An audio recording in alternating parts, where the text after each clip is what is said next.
It is an honor to interview Professor Dennis Low, President of the Chinese University of Hong Kong and recipient of several prestigious prizes on the occasion of the conference of the National Academy of Scientist Education. Professor Low, you discovered something that revolutionized prenatal testing and changed countless lives. What was the moment when you realized that you were onto something big? So I remember actually, even when I was a young medical student, I learned about how when a woman is pregnant, she would like to know about the health of a baby, including the genetic health. But at that time, to actually test the DNA or cells of baby, you need to stick a long needle into the uterus in the process called amniocentesis. And every time you do that, there's a risk that you might harm the baby. And so the pregnant mother and her family are often very worried. So I was thinking, is it possible I can develop something to basically do away with this invasiveness? So I thought, well, is it possible the baby might release its DNA in the bloodstream of the mother? Then I thought, well, if that phenomenon exists, how do I know that the DNA is from the baby? So I thought, well, if the baby is a boy, then suddenly I will see male chromosome DNA in the mother's blood. So what I did is I just took some blood from pregnant mother, obtained the plasma or serum, and just boil it for a few minutes and take a few drops to be tested by PCR for Y chromosome. So then I see some signal in some women and no signal in others. And later on, when I wait for a baby to be born, I find those with signal all have baby boys, those without signals all have baby girls. And at that moment, I know we have a breakthrough. Okay, and did you always imagine yourself as a scientist or a researcher, or did you want to become a normal medical doctor who is practicing? So my father was a psychiatrist, and so at that time he actually went on conferences sometimes, and then I remember actually he'll rehearse his talks at home in front of me and my brother. So even when I was very young, I started to learn about some funny medical terms, very long words. And I start to know that, well, if you have new data to present, you fly to a funny place around the world, and then you talk about your data. So I thought that was very interesting. So I started to think maybe it would be a good idea to be in the science field. But I don't know what science area I would be, whether it's biology or whether it's engineering. Yeah, so it's only when I decide to apply to Cambridge and they accepted me that I know it's going to be biomedicine.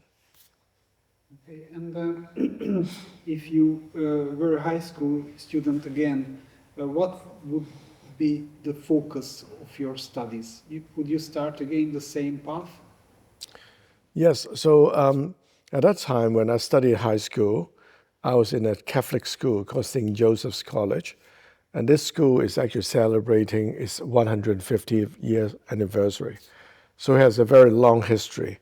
And some of our predecessor students in the school actually even received Nobel Prize, like Professor Charles Kao, who was the previous vice chancellor at my university, and he received Nobel Prize in 2009. And so, yes, if I were to start again, I'd probably still like to go back to St. Joseph's.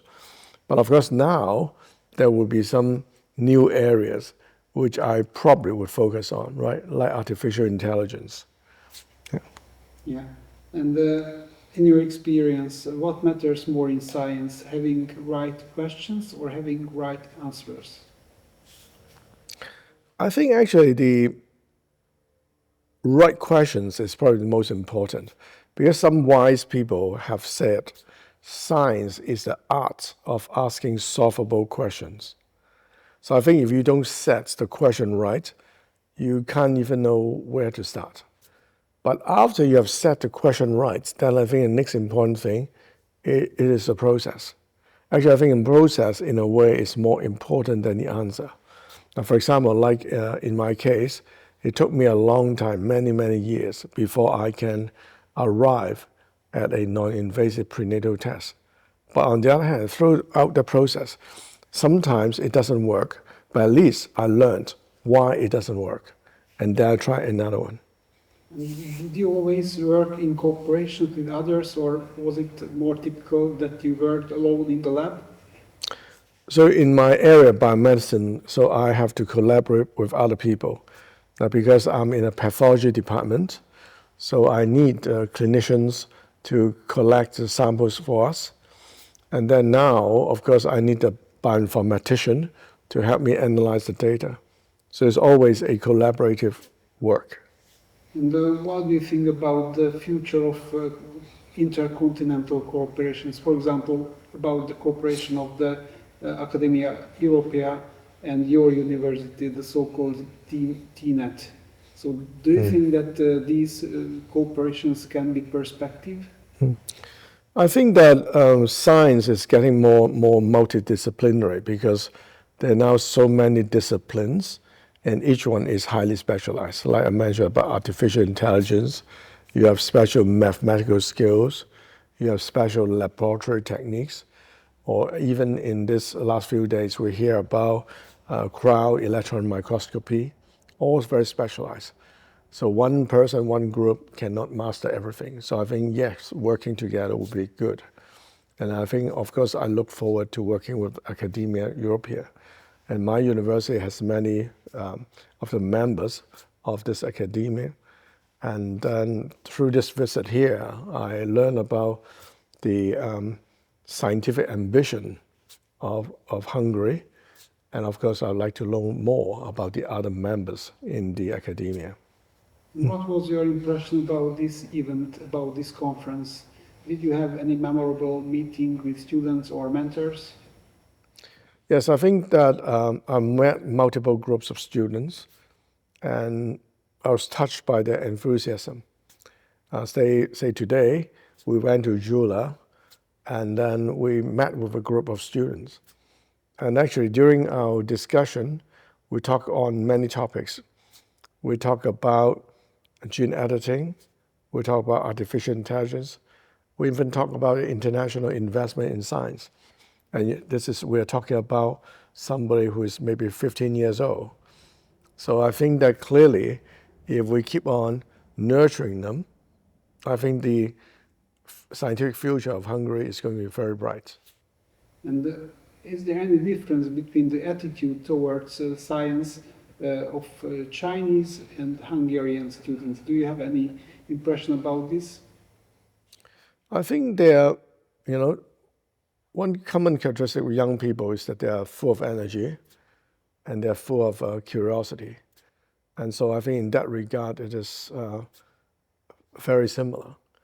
Of course, this program is new to me. So it's actually the first time I actually see Nobel Prize winners and other prizes winner to come close distance, almost one-to-one, to talk about their work with the students. So I think this model is very ambitious and very, very good. So I think I've definitely think about whether we should introduce a similar program back in China. Thank you.